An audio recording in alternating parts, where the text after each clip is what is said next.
ইন্তেকালের আগে আমার নবীর কাছে বলতে লাগলেন, আমার স্বামী কবরের মধ্যে যাওয়ার পরে আপনি আমারে সাইরা যাইবেন না। তিনটা আবদার আপনার দরবারে আমি করব, তিনটা আবদার আপনি আমার পূরণ করবেন। নবীকে বলতে লাগলেন, আমার মায়ের নবীর সামনে চোখের পানি ফেলায় কান্দে। নবী কয়, খাদিজা রে, কান্দো না, মরণের চিন্তায় কান্দো না। তুমি কবরের মধ্যে যাওয়ার পরে আমার জান্নাতি বিবি আছে, জান্নাতি দুইজন বিবির সঙ্গে জান্নাতে আমার বিয়ে হবে, দুইজন নারীর সঙ্গে। তুমি কবরে যাওয়ার পরে ওই দুইজন তোমার কবরে তোমার সাপোর্ট দেওয়ার জন্য চলে আসবে। চিল্লা পড়া যাবে কি মারহাবা। এরপরও কান্না করতে লাগলেন, বন্ধ নাই। আম্মাজান খাদিজা বলে, স্বামী আমার, নবী গো, আপনি কবরে যাওয়ার পরে আমার জন্য তিনটা আবদার, আপনি আমার তিনটা আবদার পূরণ করবেন। নবী বললেন, বলো খাদিজা, তুমি তিনটা আবদার আমার দরবারে করো, আমি পূরণ করব। কয়, নাম্বার 1, আমি ইন্তেকালের পরে বাজার থেকে যাইয়া আমার কফিনের কাপড়টা আপনি আনবেন না, বরং আপনার গায়ের একটা জুব্বা মুবারক সিরা কফিন বানাবেন আমার জন্য। কাফনের কাপড়টা আমার নবী আমার স্বামীর জুব্বা মুবারক দেওয়া হবে। কবরের মধ্যে যদি জুব্বা লইয়া যায়, কবরের মধ্যে আযাব দিতে আসবে না, কোনো ফিরিস্তা আমাকে আযাব দেওয়ার জন্য আসবে না, কারণ এটা এত দামি জুব্বা। এই জুব্বা পরা যদি আমি কবরে যাই, তাহলে তো কোনোভাবে কোনো আযাব দেওয়ার জন্য ফিরিস্তা আসতে পারবে না। আমার 1 নাম্বার আবদার এটা।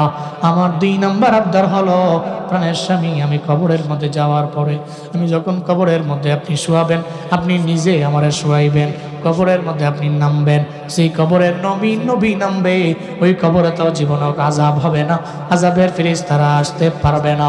শুধু তাই না, সবাই তো কবর দিয়ে চলে যায়, নবী গো আপনি যাইয়েন না, সবাই চলে গেল, আপনি যাবেন না, কবরের পাশে দাঁড়ায় থাকবেন আমার জন্য। মুনকার নাকির আসবে, আমারে বসাইয়া সওয়াল করবে, মান রব্বুক ওয়া মা দীনুক ওয়া মান হাযার রাজুলুল্লাযী বুইসা ফীকুম। এই 3টা সওয়াল যখন করবে, জবাবটা আপনি দিয়ে দিবেন। এরপরে জবাব দিয়ে বাড়ি যাবেন। আমার এই 3টা আবদার পূরণ করলে আমার চোখের পানি বন্ধ হবে, আমার কান্না বন্ধ হয়ে যাবে, চিল্লা পড়া যাবে কি মারহাবা। 3টা আবদার জানাইলেন। চিন্তা কি, কবরে আমি একা কেমনে থাকবো? ওই কবরে আমি একা কেমনে থাকবো নবী? এই চিন্তা নিয়ে আমার মায়ার নবীরে বলতে লাগলেন। আমার নবী বলে, অসুবিধা নাই, তোমার 3টা আবদার আমি পূরণ করে নিব। নবী বললেন, চিন্তা নাই। আম্মাজান খাদিজা যখন জমিন থেকে বিদায় নেয়, ইন্তেকাল করলেন, 1 নাম্বার আবদার, বাজারের মধ্যে যায় না, আমার নবীর একটা জুব্বা মুবারক সিরা কাফনের কাপড় বানাইয়া আম্মাজান খাদিজারে সুন্দর করে কাফনের কাপড় পরাইলেন। এরপরে 2 নাম্বার আবদার, আমার নবীজি কবরের মধ্যে নিচে নামবে, এরপরে আম্মাজান খাদিজারে কবরের মধ্যে নামায়া দিবে। কবরের মধ্যে যখন আম্মাজান খাদিজারে নামাইলেন, নামাইয়া বারবার বাইতুল্লাহর দিকে ওনার চেহারাটাকে করে দেয়, ফেসটারে বাইতুল্লাহর দিকে দেয়, কিন্তু ফেস তো বাইতুল্লাহর দিকে যায় না, কেন যেন বারবার সোজা হয়ে যায়। নবী ধাক্কা দিয়া সরে দেয় বাইতুল্লাহর দিকে, কেন যেন আসমান বরাবর চলে আসে। নবীজি চোখ দিয়া ঘরে পানি পড়ে। নবী কয়, আল্লাহ গো, আমার খাদিজার প্রতি কি তুমি নারাজ হয়ে গেল? আমি এই চেহারা বাইতুল্লাহর দিকে ফিরে দেই, কিন্তু বাইতুল্লাহর দিকে কেন যেন চেহারাটা থাকে না, কেন বাইতুল্লাহর দিকে থাকে না? আমার খাদিজার প্রতি কি তুমি রাগ? আমার খাদিজার প্রতি কি তুমি গুসা হয়ে গেল? আমাকে বলো না। আমার মায়ার নবী চোখ দিয়া ঘরে পানি পড়ে। আল্লাহ পাক বলে, ও জিবরাইল, আমার নবীর দরবারে যাও, আমার নবীর দরবারে গিয়া বলে দাও, আমার নবীর চোখের পানি আমার আল্লাহ সহ্য করতে পারে না, আমি আল্লাহ তো পারি না, যাও নবীর দরবারে আমার নবীরে গিয়া সান্ত্বনা দিয়া দাও। আমার মায়ের নবীরে গিয়া বলে দাও। হযরত জিবরাইল নবীর দরবারে আসলো, এসে কয়, পয়গম্বর, আপনি চোখের পানি ফেলে কান্না করেন কেন? কয়, জিবরাইল রে, আল্লাহ কি আমার খাদিজার প্রতি নারাজ হয়ে গেল কিনা? আমি চিন্তা করে রবের দরবারে চোখের পানি ফেলে কান্না করি, আমি বাইতুল্লাহর দিকে চেহারা দেই, কিন্তু বারবার কেন এটা আসমান বরাবর চলে আসে? জিবরাইলকে, নবীর চিন্তা নাই, নবীর টেনশনের কোনো কারণ নাই। খাদিজার প্রতি আল্লাহ পাক এত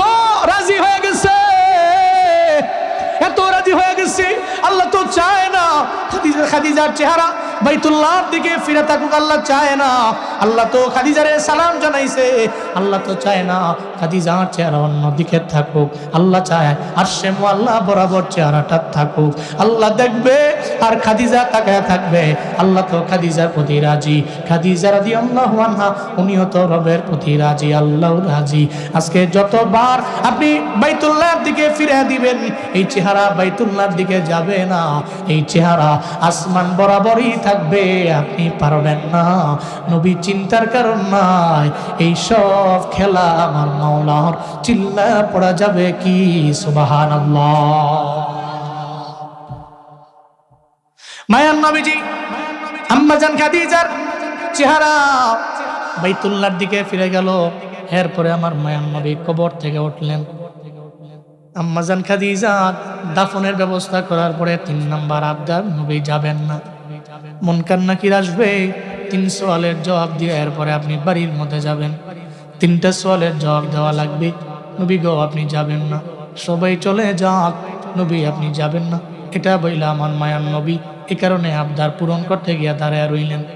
নবী যায় না, নবী বাইতুল কবরের পাশে দাঁড়ায় রইছে। অনেক সময় হয়ে গেছে, মুনকার নাকিরের কোনো খবরও নাই। মুনকার নাকির কবরের মধ্যে আসে না আমার মায়ার নবী। কবরের পাশে নবী অপেক্ষা করে কোন সময় মুনকার নাকির আসবে। লম্বা সময় হয়ে গেছে, কবরের মধ্যে মুনকার নাকিরের খবর নাই। নবী আবার চিন্তায় পেরেশানি হয়ে গেলেন, চিন্তাযুক্ত হয়ে গেল আমার নবীর চেহারা।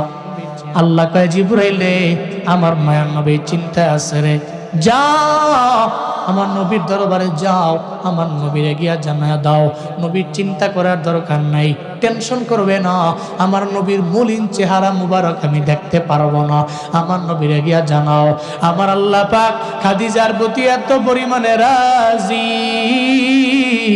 মুনকার নাকিরও কবরের মধ্যে আসবে না।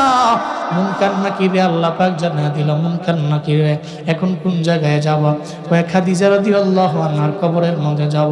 কয় না রে, খাদিজার কবরের মধ্যে সওয়াল করতে যাও না, এর জবাব তো আমি আল্লাহর দরবারেই আছে। সুবহানাল্লাহ, জোরে কয় না, এর জবাব তো আমি রবের দরবারে আছি।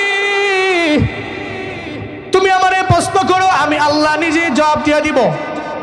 আল্লাহু আকবার, জোরে কর না, এর জবাব তো আমার কাছে আছে রে। মুনকার নাকির তুমি আমারে সওয়াল করো, আমি নিজে তোমার জবাব দিয়ে দিব। মুনকার নাকির সওয়াল করতে লাগলো, আল্লাহ মান রব্বুক। সুবহানাল্লাহ, জোরে কয় না। আল্লাহ উত্তর দিয়া দিছে রে, রব্বি আল্লাহ। এরপরে কয় পয়গম্বরের নাম বলুন। আল্লাহ কয় উত্তর দিয়ে দিছি আমার পয়গম্বর মুহাম্মদ সাল্লাল্লাহু আলাইহি ওয়াসাল্লাম। এরপরে আবার কয় ধর্মের নাম কি? কয় ইসলাম। আল্লাহ কয় নবীরে জানায় দাও নবীর চিন্তা নাই, নবীর টেনশন নাই, নবীর চিন্তা করার কোনো মানে হয় না। মুনকার নাকির তো সারাদিন সারা রাত লাগাইয়া আমার নবী কবরের পাশে দাঁড়াইল, মুনকার নাকির আসবে না, কারণ মুনকার নাকিরের কাজ তো শেষ হয়ে গেছে। ওই খাদিজার 3 সওয়ালে জবাব মুনকার নাকির সওয়াল করার জন্য আসে নাই, আর সে মুআল্লার মধ্যে এই সওয়ালের জবাব দিয়া দিছে আমার আল্লাহ। নবীজি চলে গেলেন, কি দামি কথা। এরপরেও তো আম্মাজান খাদিজা মরণের চিন্তায় চোখের পানি ফালায়া কান্দে। নবীজির কাছে আবদার, আপনি তো জান্নাতের সার্টিফিকেট পান নাই, আমি পাই নাই, এরপরেও তো আমি কবরের চিন্তা নাই, বরজখের জীবনের চিন্তা নাই। মনে রাখবেন, অন্তত পক্ষে একটা ছেলে একটা মেয়ে যাতে করে আপনার বরজখের জীবনে যাওয়ার পরে আপনার কাজে লাগে। একটা পোলা, এটা মানুষের মতো মানুষ হবে, এটারে বানায়া যাবেন।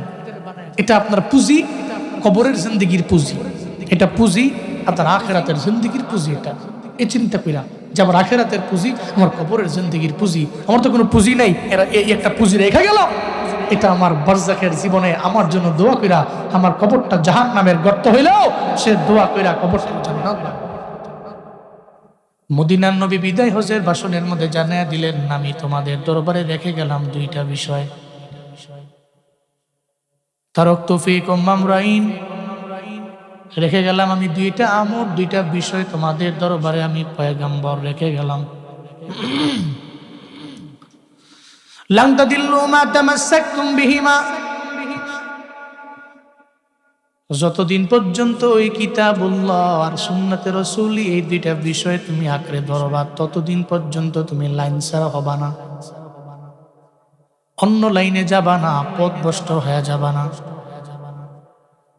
এর মানে তুমি হিদায়াতের লাইনে থাকবা, হিদায়াতের লাইন থেকে অন্য কোনো লাইনের মধ্যে তুমি যাবা না। দুইটা জিনিস ধরে নাও।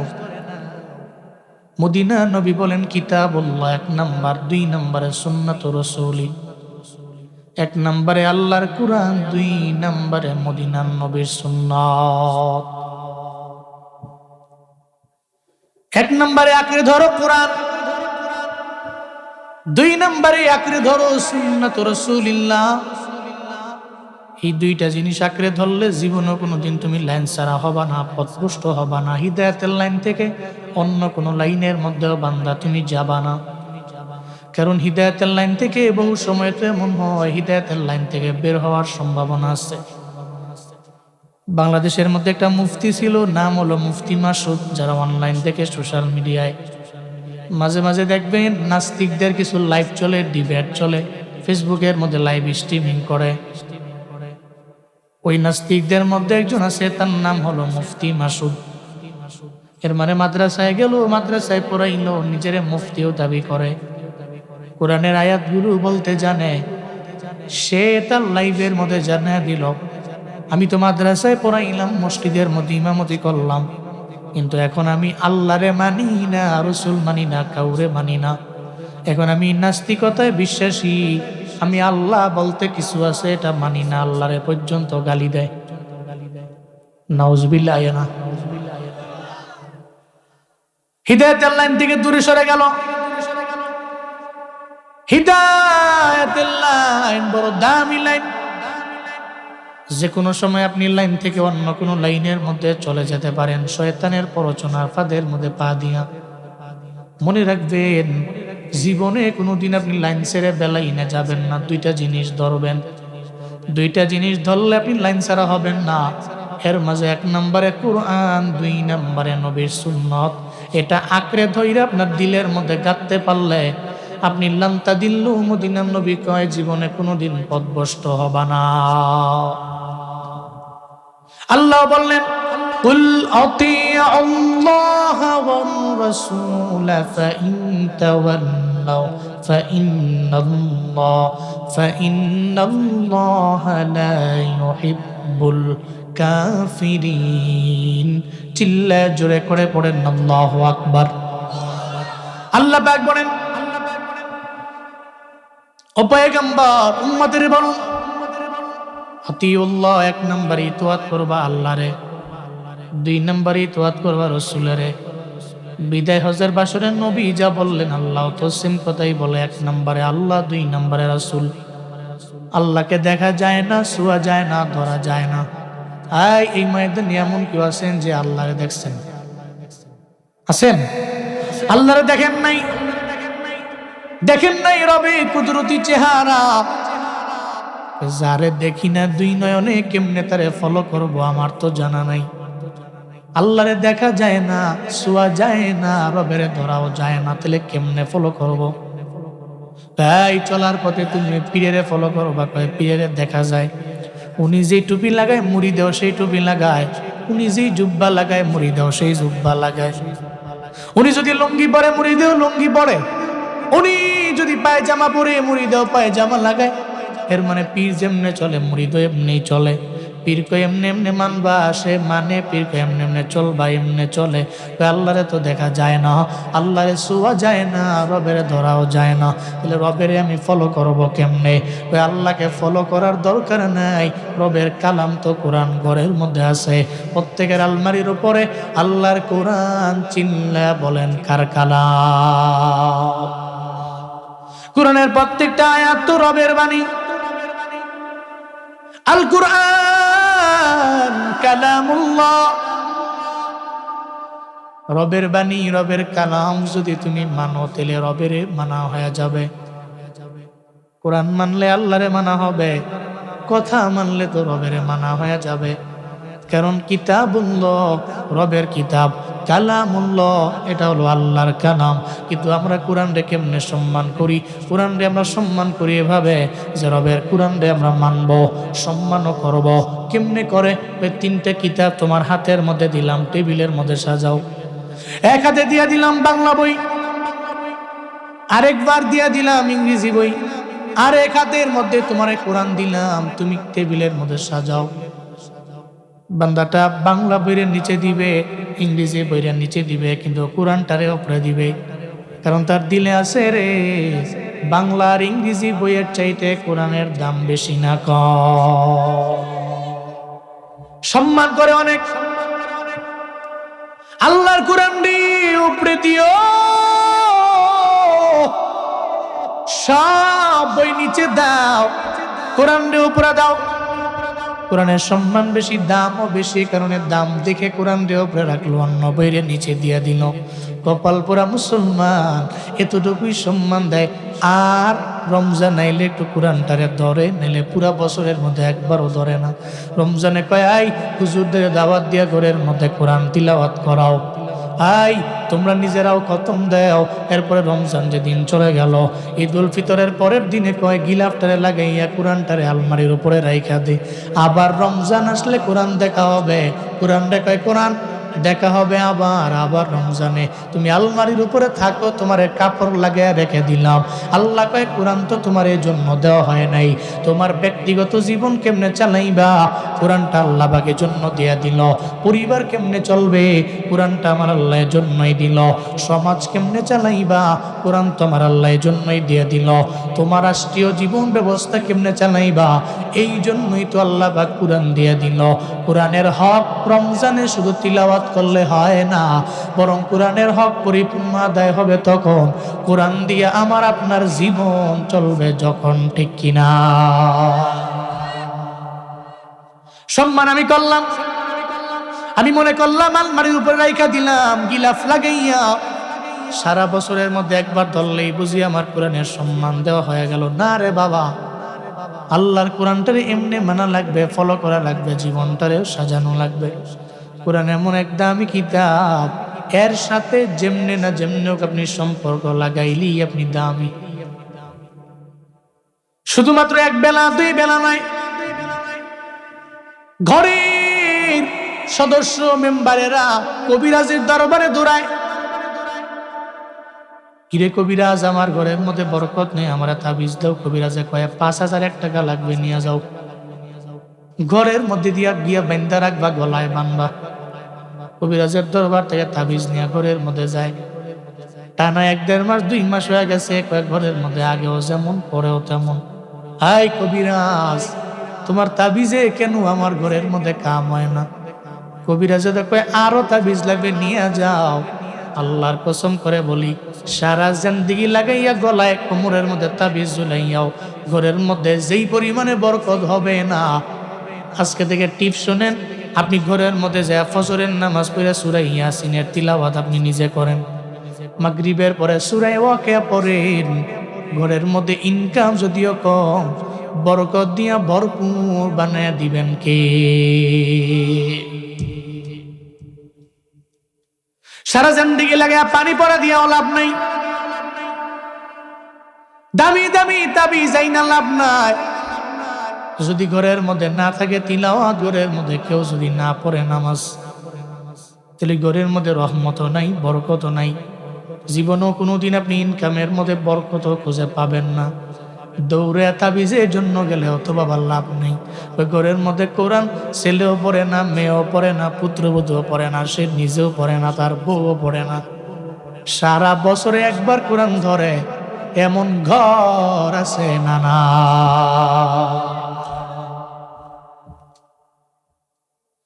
আল্লাহর কোরআনের সাথে সম্পর্ক লাগান রে বাপ। এই ভাদুয়াপাড়ার মা বাবা, আপনি একজন দামি মা বাবা হতে পারবেন, আপনি হবেন সফল মা বাবা। মদিনার নবী জানায়া দিলেন 4 শ্রেণীর মা বাবা সফল মা বাবা। জোরে বলেন কয় শ্রেণী? 4 শ্রেণীর মা বাবা সফল মা বাবা।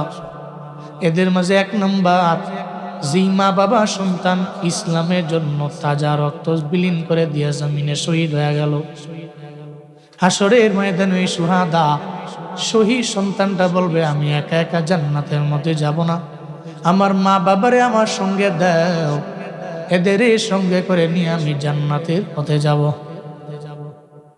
এক নম্বরে সুহাদাদের আব্বা আম্মা সফল সফল মা বাবা। এরপরে 2 নম্বরে ওই মা বাবা সফল যেই মা বাবার সন্তানটা হাফেজে কোরআন এবং একজন আলেমে কোরআন, কোরআনটারে সিনার মধ্যে ঢুকাইয়া কোরআন অনুযায়ী নিজের জিন্দেগি চালাইল। হাসরের ময়দানে তার আমলের কারণে আল্লাহ পাক বলবে, হাই হাফেজ, যাও তুমি জান্নাতের মধ্যে যাও তোমার আমলের বিনিময়ে। ওই হাফেজে কোরআন বলবে, ও দয়ার আল্লাহ, আমি একা একা জান্নাতের মধ্যে যেতে চাই না, আমার মা বাবার সঙ্গে করে লয়ে আমি জান্নাতের মধ্যে যাব। আমার দাদাই তো আমার জন্য কষ্ট কম করে নাই, আমার দাদারে আমার সঙ্গে দেও, আমি তারে নিয়ে জান্নাতের মধ্যে যাব। আল্লাহ পাক বলবে, কেন রে, তোরে বললাম জান্নাতে যাওয়ার জন্য, তুই তোর মা বাবা পরিবার নিয়ে জান্নাতে যাওয়ার জন্য কেন বলো, আমায় বলো। হাফেজে কোরআন বলবি, আল্লাহ গো, জমিনের মধ্যে আমি তো নিজে স্বাবলম্বী ছিলাম না, আমার মা বাবা কষ্ট করে করে আমার মাদ্রাসায় পড়াইল, ভাদুয়াপাড়া মাদ্রাসার মধ্যে আমার দিয়া, আমার মায়ে তো কত রাত গেছে, চোখের পানি ফেলে কানলো, আমারে পায় নাই, এত ত্যাগ আমার জন্য করলো। অন্যান্য সন্তানদের মা বাবার কাছে নিয়ে রাতের বেলা বিছানায় ঘুমাইলো, আমার মা বাবা আমারে পায় নাই, আমার মা বাবা আমার মাদ্রাসার মধ্যে দিয়া এরা একা একা এদের জিন্দেগি পার করলো।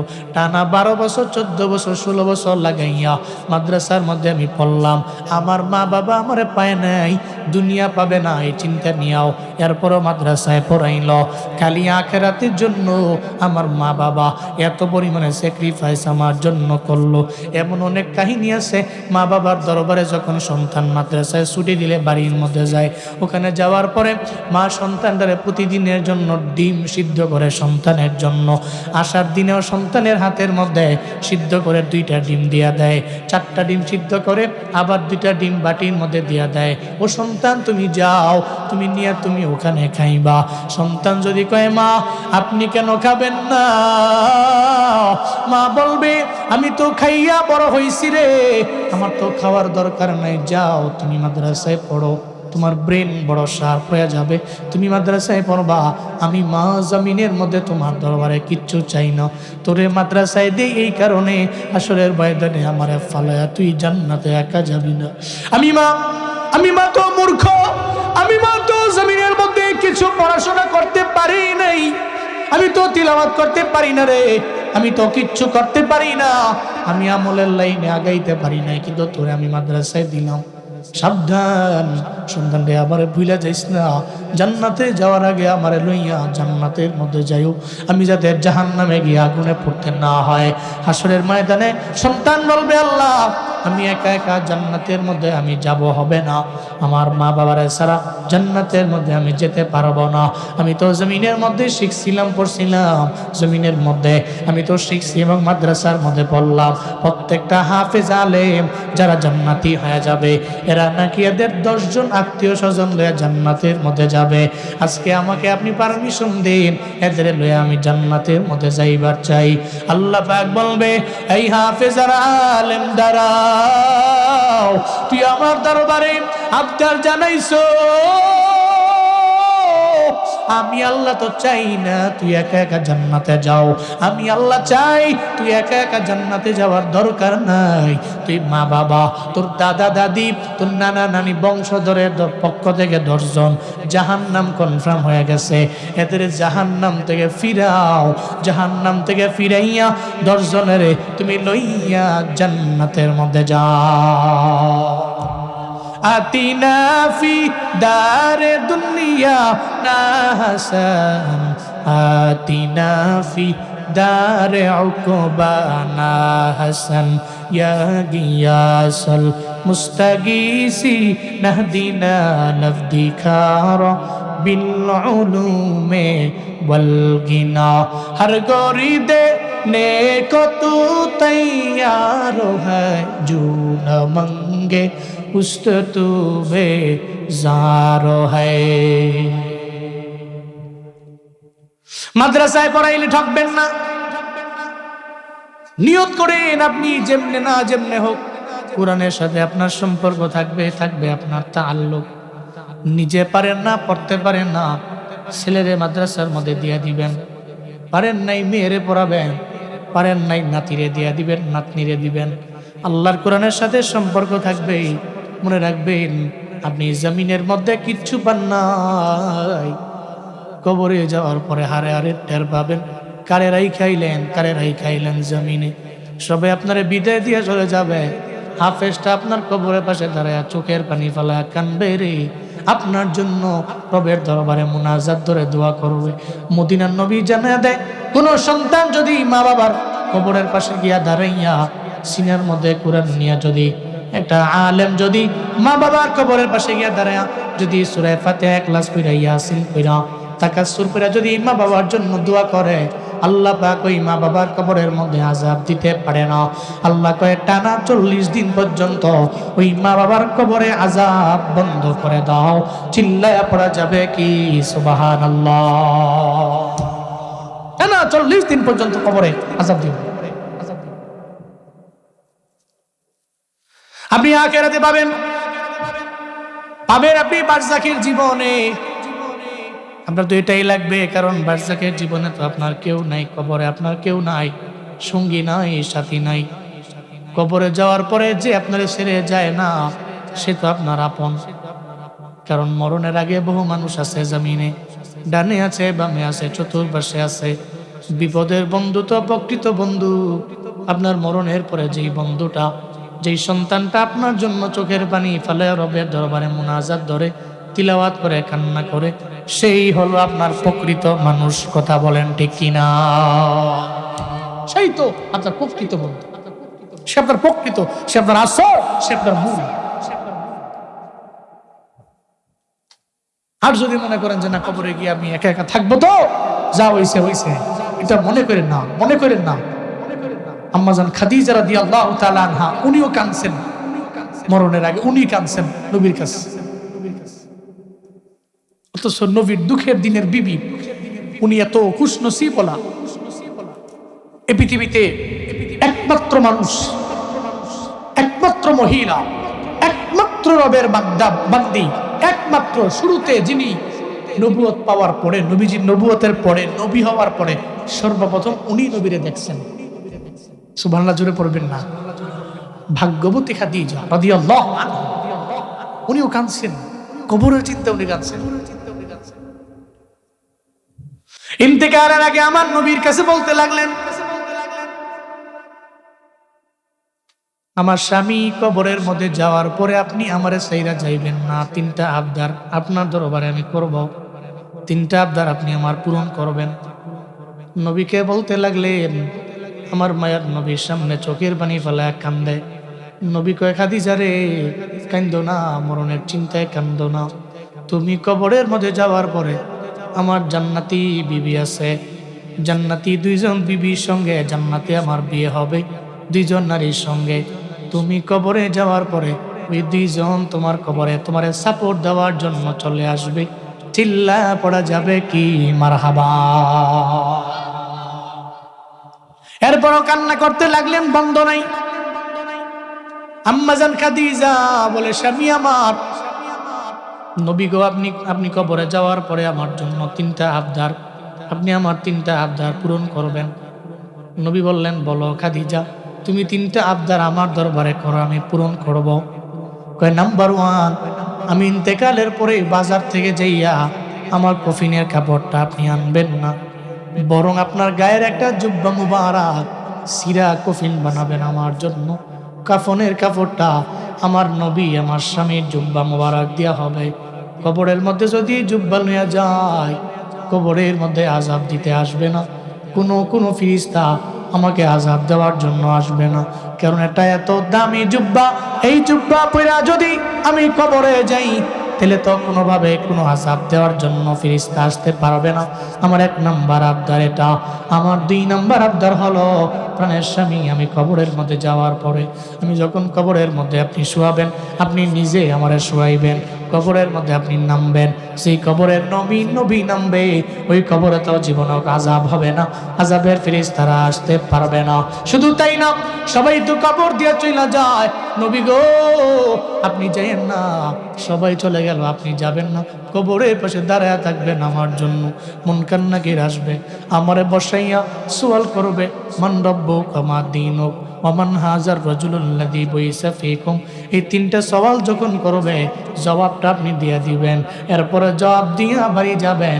আমার এই 3টা আবদার পূরণ করলে আমার চোখের পানি বন্ধ হবে, আমার কান্না বন্ধ হয়ে যাবে, চিল্লা পড়া যাবে কি মারহাবা।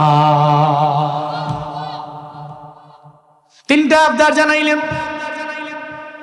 চিন্তা কি, কবরে আমি একা কেমনে থাকবো? ওই কবরে আমি একা কেমনে থাকবো নবী? এই চিন্তা নিয়ে আমার মায়ার নবীরে বলতে লাগলেন। আমার নবী বলে অসুবিধা নাই, তোমার 3টা আবদার আমি পূরণ করে নিব। নবী বললেন চিন্তা নাই। আম্মা জান খাদিজা যখন জমিন থেকে বিদায় নেয়, ইন্তেকাল করলেন, 1 নাম্বার আবদার, বাজারের মধ্যে যায় না, আমার নবীর একটা জুব্বা মুবারক সিরা কাফনের কাপড় বানাইয়া আম্মা জান খাদিজারে সুন্দর করে কাফনের কাপড় পরাইলেন। এরপরে 2 নাম্বার আবদার, আমার নবীজি কবরের মধ্যে নিচে নামবে, এরপরে আম্মা জান খাদিজারে কবরের মধ্যে নামায়া দিবে। কবরের মধ্যে যখন আম্মা জান খাদিজারে নামাইলেন, নামাইয়া বারবার বাইতুল্লাহর দিকে ওনার চেহারাটাকে করে দেয়, ফেসটারে বাইতুল্লাহর দিকে দেয়, কিন্তু ফেস তো বাইতুল্লাহর দিকে যায় না, কেন যেন বারবার সোজা হয়ে যায়। নবী ধাক্কা দিয়া সরে দেয় বাইতুল্লাহর দিকে, কেন যেন আসমান বরাবর চলে আসে। নবীজি চোখ দিয়া ঘরে ঘরে পানি পড়ে। নবী কয় আল্লাহ গো, আমার খাদিজার প্রতি কি তুমি নারাজ হয়ে গেল? আমি এই চেহারা বাইতুল্লাহর দিকে ফিরে দেই, কিন্তু বাইতুল্লাহর দিকে কেন যেন চেহারাটা থাকে না, কেন বাইতুল্লাহর দিকে থাকে না? আমার খাদিজার প্রতি কি তুমি রাগ? আমার খাদিজার প্রতি কি তুমি গুসরা হয়ে গেল? আমাকে বলো না। আমার মায়ার নবী চোখ দিয়া ঘরে ঘরে পানি পড়ে। আল্লাহ পাক বলে, ও জিবরাইল, আমার নবীর দরবারে যাও, আমার নবীর দরবারে গিয়া বলে দাও, আমার নবীর চোখের পানি আমার আল্লাহ সহ্য করতে পারে না, আমি আল্লাহ তো পারি না, যাও নবীর দরবারে আমার নবীরে গিয়া সান্ত্বনা দিয়া দাও। আমার মায়ের নবীরে গিয়া বলে দাও। হযরতে জিবরাইল নবীর দরবারে আসলো, এসে কয় পয়গম্বর আপনি চোখের পানি ফেলায়া কান্না করেন কেন? কয় জিবরাইল রে, আল্লাহ কি আমার খাদিজার প্রতি নারাজ হয়ে গেল কিনা?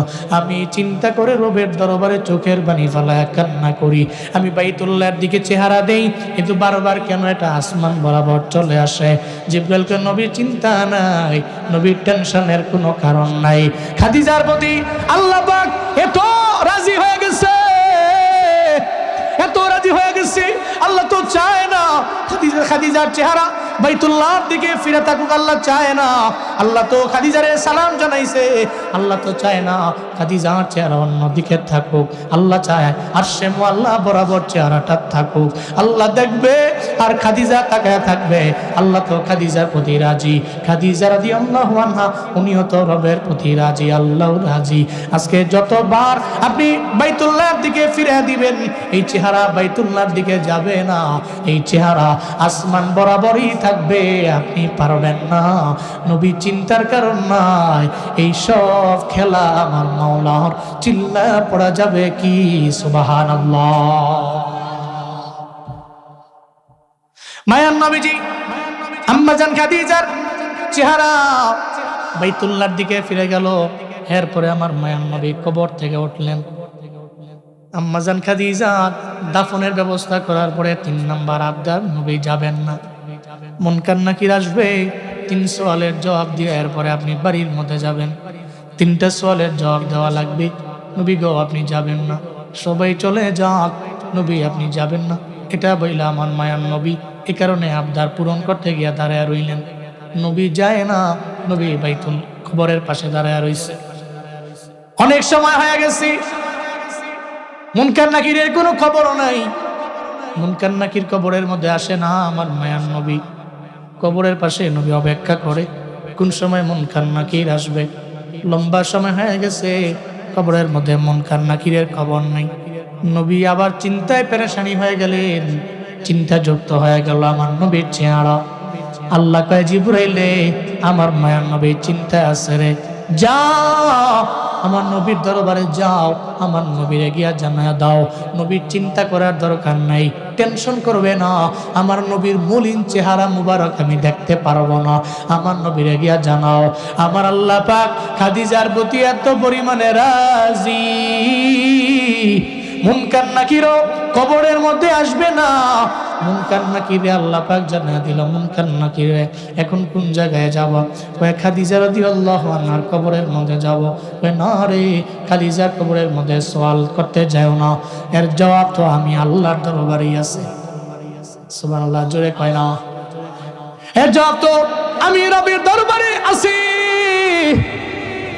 তুমি আমারে প্রশ্ন করো, আমি আল্লাহ নিজে জবাব দিয়ে দিব। আল্লাহু আকবার, জোরে কর না, এর জবাব তো আমার কাছে আছে রে। মুনকার নাকির তুমি আমারে সওয়াল করো, আমি নিজে তোমার জবাব দিয়ে দিব। মুনকার নাকির সওয়াল করতে লাগলো, আল্লাহ মান রাব্বুক। সুবহানাল্লাহ, জোরে কয় না। আল্লাহ উত্তর দিয়া দিছে রে, রব্বি আল্লাহ। এরপরে কয় পয়গম্বরের নাম বলুন।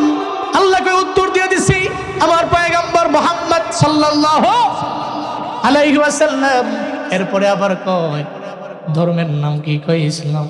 আল্লাহ কয় নবীরে জানায় দাও নবীর চিন্তা নাই, নবীর টেনশন নাই, নবীর চিন্তা করার কোনো মানে হয় না। মুনকার নাকির তো সারাদিন সারা রাত লাগাইয়া আমার নবী কবরের পাশে দাঁড়াইল, মুনকার নাকির আসবে না, কারণ মুনকার নাকিরের কাজ তো শেষ হয়ে গেছে। ওই খাদিজার 3 সওয়ালের জবাব মুনকার নাকির সওয়াল করার জন্য আসে নাই, আসে মুআল্লার মধ্যে এই সওয়ালের জবাব দিয়া দিছে আমার আল্লাহ।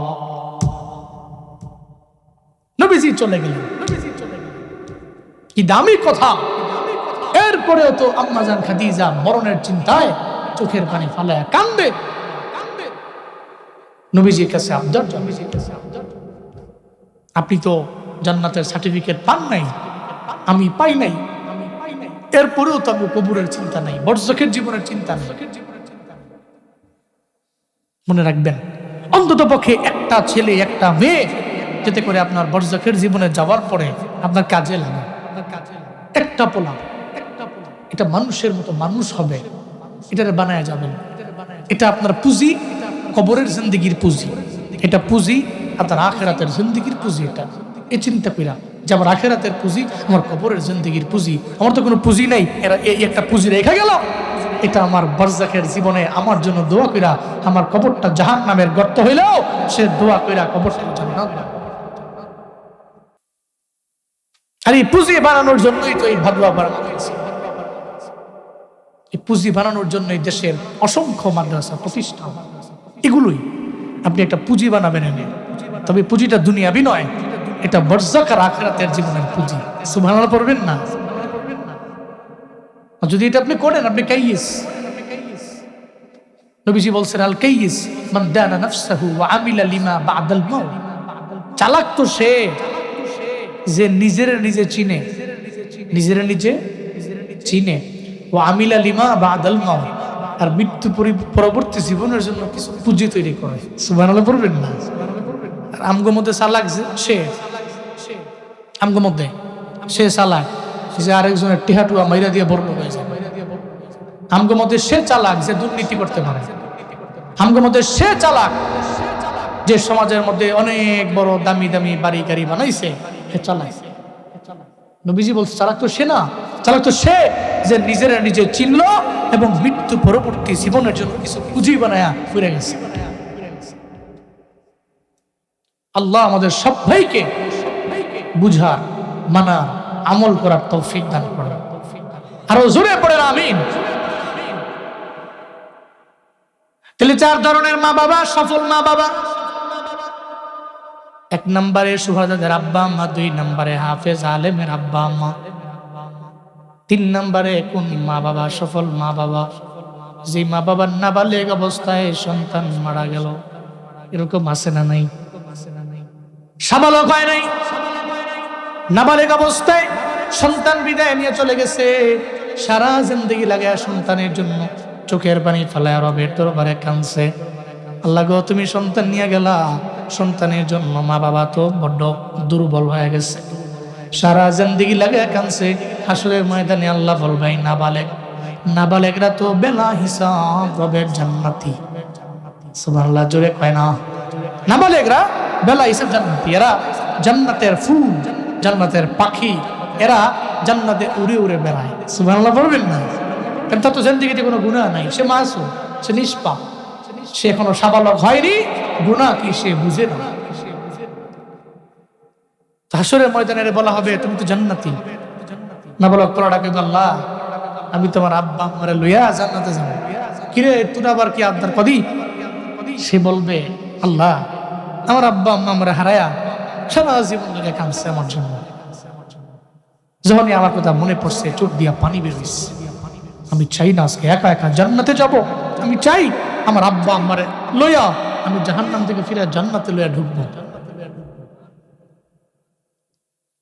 এই জন্য নাবালেগ অবস্থায় সন্তান মারা গেলে আফসোস নেই, সে আপনার জান্নাতের কারণ হবে ইনশাআল্লাহ। 3 নম্বর।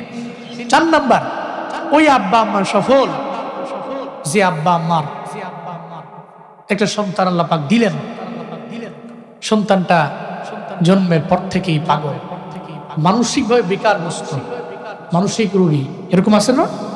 সন্তানটা জন্মের পর থেকেই এরকম বহু জায়গায় দেখছি, দোয়া চাইছি। যে গত 3-4 দিন আগে আমার প্রোগ্রাম ছিল টেকনাফের উখিয়ায়, রোহিঙ্গা ক্যাম্পের পাশে বয়ান, ওখানে বহু রোহিঙ্গারও আছে, এরা এসে বয়ান শোনার জন্য টেকনাফের উখিয়ায় বয়ান। ওখানে আমি বয়ান করা শেষে একজনে আসলো, কমিটির একজন, উনি বলে হুজুর আমার একটা ছেলে, এই ছেলেটা জন্ম থেকে পাগল, জন্মের পর থেকে মানসিক রোগী, কত ডাক্তারের দ্বারে দ্বারে ঘুরলাম, কত জায়গায় গেলাম, কিন্তু কোনো সমাধান পাই না।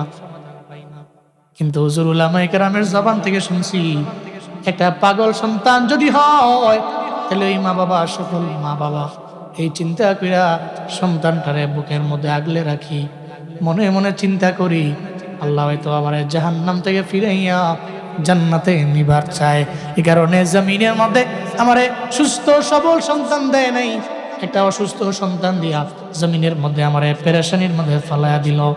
আমি চাই এই সন্তান যাতে করে আমার জান্নাতে যাওয়ার কারণ হয়, এই কারণে একটাবার আমি আফসোস করি না, আমার বউরে বলি আফসোস করো না, মনে রাখবা একটা সুস্থ সন্তান তো জাহান্নামে যাওয়ার কারণ হইলেও পারত, কিন্তু অসুস্থ সন্তানটা যদি আমার জান্নাতে যাওয়ার কারণ হয় তাহলে আমার আর তোমার জন্য এই জমিনে এটা সবচেয়ে বড় নিয়ামত। চিল্লায়া পড়া যাবে কি সুবহানাল্লাহ? এটা দামি নিয়ামত, হাজারো সুস্থ অবৈধ অভদ্র সন্তানের চাইতে ও তো আমার কাছে বড় দামি। বহু ছেলে আছে আব্বা আম্মা কইছে তুই ডানে যাও, বাইরে গেছে, কইছে ফু তেন যাইস না, তোর আবদার করি ফু যাইস না, যেন দানা এনে কুড়াল লাগাই দিস, এরকম আছে না নাই? অবাধ্য সন্তান, আব্বা আমার কথা শুনে না, খেদমত করে না, আব্বা আমার ধারে কাছে আসে না, খালি বেয়াদবি করে, গালি গালাজ করে, এরকম অবাধ্য সন্তান নাই? আচ্ছা, তো উনি বলে হুজুর এরকম হাজারো অবাধ্য সন্তানের চাইতে একটা পাগল সন্তান আমার ভালো, আমি আল্লাহর কাছে বলছি আল্লাহ যাতে এটা আমার জান্নাতে যাওয়ার কারণ হয়। হাসরের ময়দানে ওই পাগলরে বলবে, এই পাগল মনে রাখবেন মায়ের গর্ভ থেকে যে সন্তান আসলো কিন্তু পাগল, হাসরের ময়দানে এদের কোনো হিসাব নাই, ডাইরেক্ট জান্নাত, কোনো হিসাব নাই। আল্লাহ বলবে আমি আল্লাহ তোরে মানসিক রোগী বানাইলাম জমিনের মধ্যে, তুই তো কিছু বুঝতে না, তুই টাকা চিনতি না, বাড়ি চিনতি না, গাড়ি চিনতি না, কিচ্ছু চিনতি না, তুই গুনাহ বুঝতি না, সওয়াব বুঝতি না, আমি আল্লাহ তোরে এমন ভাবেই বানাইলাম। ও পাগল তুই জান্নাতের মধ্যে যাও। পাগলরে বলার পরে পাগল বলবে আল্লাহ আমি একা যাইবার চাই না। কিরে তোর কি কথা আছে? আমার কথা হলো আমার আব্বা আম্মারে জান্নাতে দাও। আল্লাহু আকবার। কিরে তোর আব্বা আম্মারে তুই কেন জান্নাতে নিবার চাস? সে বলবে আমার আব্বা আম্মারে জাহান্নাম থেকে ফিরে জান্নাতে নিবার চাই। কেন জানেন? সারা জিন্দেগি লাগাইয়া 50 বছর লাগাই আমার মা বাবাই আমি পাগল, এরপরেও তো আমার একটা বারের জন্য আমারে ধমক দিয়া আমারে মাইরা ফেলে নাই। আমার মা বাবা আমার জন্য এত পরিমাণে কষ্ট করলো। 50 বছর আমি জমিনের মধ্যে ছিলাম, কত জায়গায় দাওয়াত খাওয়ার জন্য আমার মা বাবাই গেল, আমারে কোলে করে নিয়ে গেছে। এরপর ওখানে যাওয়ার পরে সবাই বলছে এটা তোমার কি হয়? একটা বারের জন্য বলে না। আমার পরিচয় দিছে সুন্দর কইরা, এটা আমার ছেলে হয়। আল্লাহ তারে মানসিক রোগী বানাইছে। কত জায়গায় হ্যারাসমেন্টের শিকার হয়ে গেছে, কত জায়গায় লাঞ্ছিত হয়েছে আমার জন্য, কত জায়গায় কত কথা শুনছে মানুষের জবান থেকে। এরপরও আমারে ছেলে বলে পরিচয় দিছে, আমারে মেরে ফেলে নাই। আমার আব্বা আম্মায় টানা 50 বছর 60 বছর লাগাইয়া যেই মা বাবা আমার লালন পালন করলো, আজকে একা একা জান্নাতের মধ্যে যেতে পারবো না। কি বলতে চাও? ওই মা বাবারে নিয়ে জান্নাতের মধ্যে যাব। আল্লাহ বলবে যাও যাও, এই পাগলের আব্বা আম্মা তোমাদের জাহান্নাম থেকে ফিরাইয়া তোমার আব্বা আম্মারে ফিরাইয়া জান্নাতের মধ্যে এই মুহূর্তে নিয়ে যাও। তবে জন্ম থেকে পাগল এরকম পাগল পড়বে। আবার এটা মনে করেন নাম সমাজে বহুত পাগল আছে, খুদেই পাগল এরকম আছে না নাই? দেখবেন যে 1-1.5 মাস বাইট নাই। কিরে দিদি বাইট টাইট নাই কি কোনো কামড় টামে গেছে? না, কই জানি গেছে। 1-1.5 মাস 2 মাস পরে আইয়াতে মুষ্টি কাটছে না, দাড়িটিও কাটছে না, চুলটিও কাটছে না, তো সবটি বড় টোটো হয়ে গেছে। হাতে চুলটি ঘুরান মারে কি করে না করে। একজন জিজ্ঞাসা কি তুমি এরম করো কে রে? পাগল। কি পাগল? চলো পাগল আমি হ্যাঁ পাগল সাজে ইরুম পাগল না, এ তো জাতে মাতাল তালে ঠিক। টিহাও চিনে, বাড়িও চিনে, নারীও চিনে, গাড়িও চিনে, সবই চিনেতে। এরুম পাগল আছে না নাই? দুষ্টু পাগল এগুলো মনে করেন যে বুয়া, এরকম আছে না নাই? এরপরে দেখবেন এই পাগলও কয়দিন পরে 1.5-2 মাস 3 মাস 4 মাস 5 মাস পরে ঘুরে গাড়ে হেতে মরে গেছে। মরে যাওয়ার পরে আবার হের নামে মাজার হয়ে গেছে, পাগলা সার মাজার। এরম পাগল হলে হবে না। পাগল তো ওই মায়ের গর্ভ থেকে আইছে, ওখান থেকে মানসিক রোগী হয়ে গেছে, সারা জিন্দেগি লাগায় মানসিক রোগী ছিল। এরম পাগল, এরম পাগলের আব্বা আম্মা সফল আব্বা আম্মা। সুবহানাল্লাহ পড়বেন না? জোরে পড়বেন। তাহলে কোরআনের সাথে আপনার সম্পর্কটা যেমনি না যেমনি হোক লাগতে হবে, লাগলে আপনি সফল। অন্তত পক্ষে একটা ছেলে হাফেজ আলেম বানাতে পারবেন না ইনশাআল্লাহ? আল্লাহ তৌফিক দান করেন। সকলে চিল্লায়া পড়েন আমিন। আমার কোরআনে আছে সমাধান। এটা বড় প্রবলেম। সমাধান আছে না নাই? নাই। সমাধান চাও যদি জীবনে মরণে, ফিরে যাও খুঁজে নাও চোখ রাখো কোরআনে। সমাধান চাও যদি জীবনে মরণে, ফিরে যাও খুঁজে নাও চোখ রাখো কোরআনে। তবেই পাবে সুখ শান্তির ঠিকানা, তবেই পাবে সুখ শান্তির ঠিকানা, যদি মেনে নাও তুমি মনে প্রাণে। সমাধান সমাধান চাও যদি জীবনে মরণে, ফিরে যাও খুঁজে নাও চোখ রাখো কোরআনে। সমাধান চাও যদি জীবনে মরণে, ফিরে যাও খুঁজে নাও চোখ রাখো কোরআনে।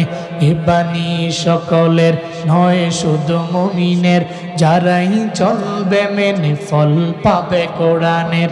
এ বাণী সকলের নয় শুধু মুমিনের, যারাই চলবে মেনে ফল পাবে কোরআনের। এই দুনিয়া আর সেই দুনিয়া, এই দুনিয়া আর সেই দুনিয়া, শান্তি পাবে তুমি দোজাহানে। সমাধান সমাধান চাও যদি জীবনে মরণে ফিরে যাও খুঁজে নাও চোখ রাখো কোরআনে সমাধান চাও যদি জীবনে মরণে ফিরে যাও খুঁজে নাও চোখ রাখো কোরআনে তবেই পাবে সুখ শান্তির ঠিকানা তবেই পাবে সুখ শান্তির ঠিকানা যদি মেনে নাও তুমি মনে প্রাণে তোমাদের রাজার দরবারে আমারে নিয়ে চলো ওখানে গেলে মনে হয় প্রবলেমের সমাধান হয়ে যাবে রে যখন সব প্রজারা রাজার দরবারে নিয়ে গেল রাজার দরবারে নিয়ে যাওয়ার পরে রাজার সামনে গিয়া দাঁড়ায় আরব্য বণিক কয় আমি সাধারণ মানুষ আপনাদের দরবারে আপনাদের কাছে আসি ব্যবসা করার কাজে আমি আইলাম কিন্তু প্রজাদের চেহারা দেখি চেহারার মধ্যে চিন্তার ছাপ এই কারণে আপনার দরবারে আইলাম আপনার দরবারে এটা বলার জন্য ও মালদ্বীপের রাজা আপনার কন্যা সন্তান কি নাকি ওই ঘরের মধ্যে দিয়ে আসা লাগবে দানব নাকি নিয়ে যাবে আপনার চেহারায় তো কোনো চিন্তা নাই আরব্য বণিকের সামনে মালদ্বীপের রাজা কয় না না আমার প্রজারা যদি এদের কন্যারে আদরের কন্যা দিয়ে আসতে পারে আমি রাজা হয়ে কেন দিতে পারবো না এজন্য আমার চেহারায় কোনো চিন্তার ছাপ নাই তবে মনে মনে ব্যথা তো আছে আমার কন্যারে দিয়ে আসা লাগবে কন্যা দিয়ে আসবো এটা তো প্রত্যেকটা বাবার মনটা তো এমনি খারাপ হয়ে যাবে তবে তুমি কি জন্য এসো আমার দরবারে তুমি এই ব্যাপারে আগে বলো আরব্য বণিক কয় মালদ্বীপের রাজা তুমি আমারে বলো না এই সমস্যার সমাধান আমার দরবারে আছে তুমি বলো আমি কইরা দিতে পারবো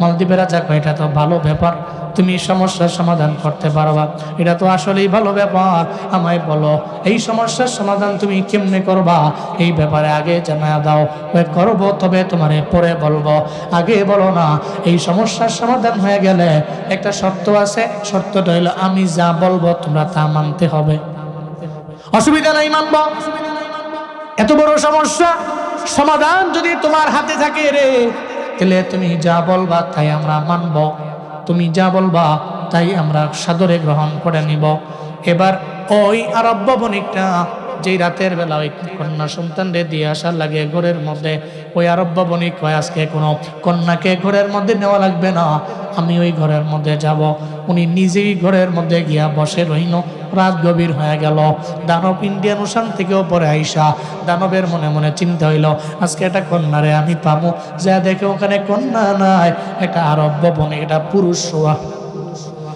আরব্য বণিকরা বলে কিরে তোর কি ডর নাই তোর কি ভয় নাই তোর কি পরিচয় তুই যেই জায়গার মধ্যে বসে রইলাম আমি দানবের কি ডরাস না আমি দানব যারে ধরি রে তারে মাইরাই সারি তোর আজকে জমিন থেকে বিদায় করে দিব তোর পরিচয় কি তুই আমারে বল না এত বড় সাহস নিয়ে ঘরের মধ্যে কেন শুইলা দানব এই কথা বলার পরে সঙ্গে সঙ্গে আরব্য ওই বণিকটা জানায় এই আমার 1 নম্বর পরিচয় আমি একজন মুসলমান আমার 2 নম্বর পরিচয় আমার সিনায় আছে 30 পারা কোরআন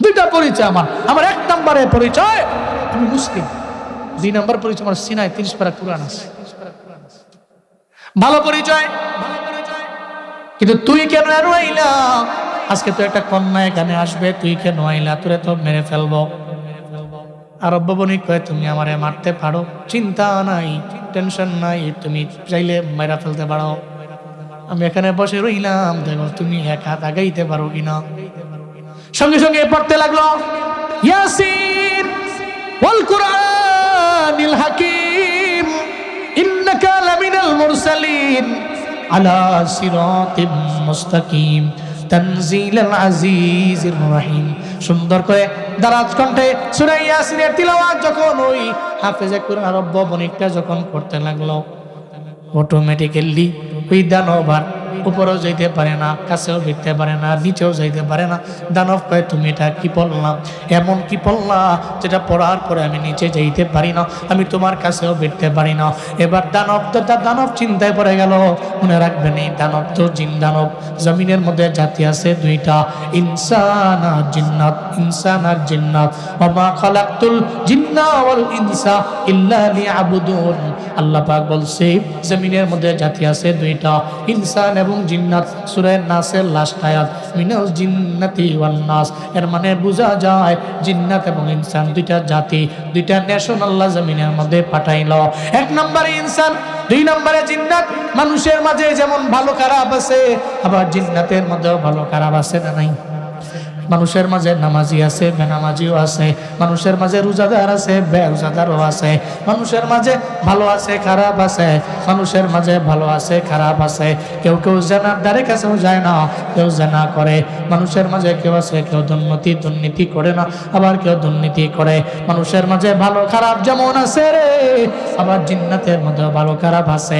কেউ কেউ নামাজ পড়ে, কেউ নামাজ পড়ে না, কেউ রোজা রাখে, কেউ রাখে না, কেউ ইবাদত করে, কেউ করে না, কেউ আমল করে, কেউ করে না। জিন্নাতদের মধ্যে দুষ্ট ওই দানব জিনটা এবার কয়, তুমি এমন কি তিলাওয়াত করলা, আমি তোর ডানে বামে চতুর্পাশে যাইতে পারি না, নিচেও যাইতে পারি না, এখন তুমি আমারে বাঁচাও। ঝামেলায় পড়ে গেল।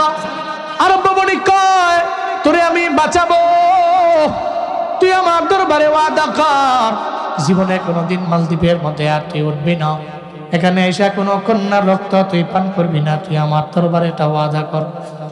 এটা বরাবর দানব কয়, আমার বাঁচাতে লাগবে, তাহলে আমি কমিটমেন্ট কইরা ওয়াদা কইরা আমি ওয়াদা কইরা চলে যাব, জীবনে কোনোদিন নরমাল দ্বীপের মধ্যে আসবো না।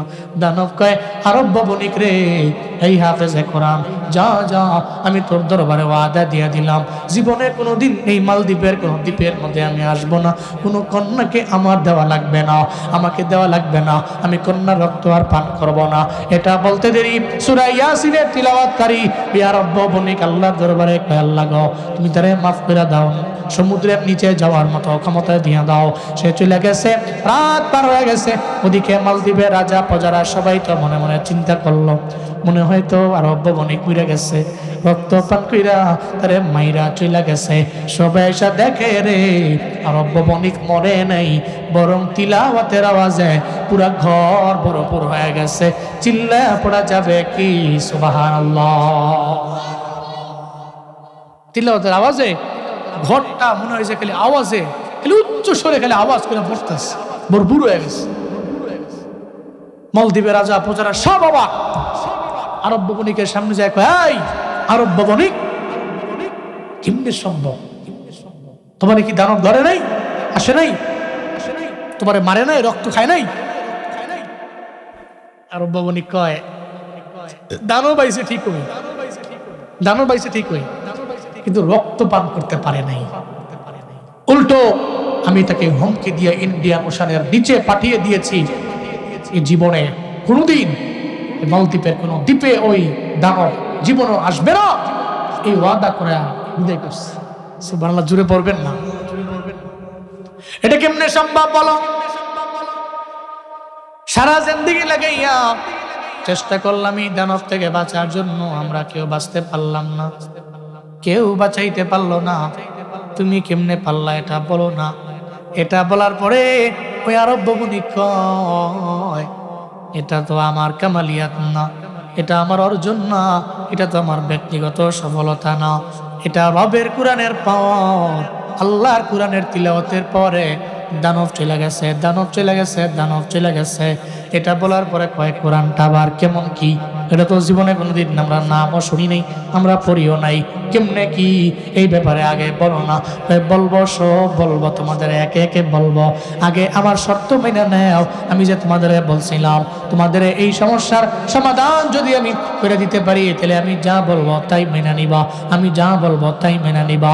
এখন আমার শর্ত মানো, আমার শর্ত হইল, তোমরা কেউ আর হিন্দু থাকবা না, তোমরা কেউ আর মূর্তি পূজারী থাকবা না, তোমরা এখনই আমার সামনে কালেমা পড়ে মুসলমান হয়ে যাবা। যেই লোক আমারে বাঁচাইলো, যেই লোকের কারণে দানব থেকে বাইচা গেছি, যেই লোকের কারণে এত বড় ঝামেলা মিটে গেছে রে, তাহলে তবে লোকের কথাই তো মানাই লাগে।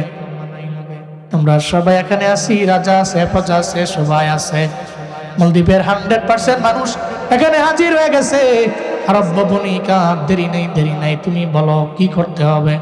মালদ্বীপের রাজা প্রজা সবার সামনে আরব বণিক কয়, আমার সঙ্গে পড়তে আরম্ভ করো, লা ইলাহা ইল্লাল্লাহু মুহাম্মাদুর রাসূলুল্লাহ সাল্লাল্লাহু আলাইহি ওয়াসাল্লাম। কালিমা পড়ে মালদ্বীপের 100% লোক কালিমা পড়ে মুসলমান হয়ে গেছে। আজও পর্যন্ত সে মালদ্বীপে 100% মুসলমান। সারা বিশ্বের অনেক দামি ধনী দেশ থেকে এসেও যদি কয় তোমার দেশ তো বড় সুন্দর দেশ, এই দেশের সিটিজেন আমারে বানাও, বলে রিলিজিয়ন কি? আমি খ্রিস্টান, এলাও করা হবে না।